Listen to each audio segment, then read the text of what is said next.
তারা যেন ছিল মৌসুমী পাখি, আসলো, দুটো ম্যাচ খেললো, আবার চলে গেল। বাংলাদেশ জাতীয় ফুটবল দলে নবজাগরণ, আলোচনা, উত্তেজনা, এত এত আয়োজন যাদের জন্য, শেষ পর্যন্ত তারাই কিনা ভুলে গেল লাল সবুজকে।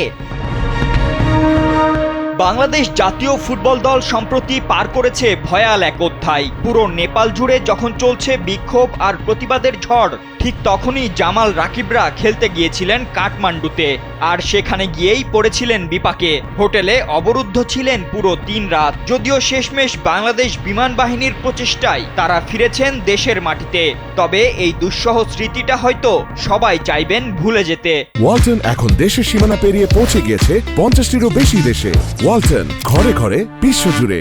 আর জাতীয় দলের এমন সময়ে সামাজিক যোগাযোগ মাধ্যমে একের পর এক পোস্ট করে পুরো দেশ জামাল বাহিনীর জন্য দোয়া চাইলেও সতীর্থদের জন্য কোনো পোস্ট করতে দেখা যায়নি সময়ের সবচেয়ে বড় তারকা হামজা চৌধুরী কিংবা সমিত সোমকে।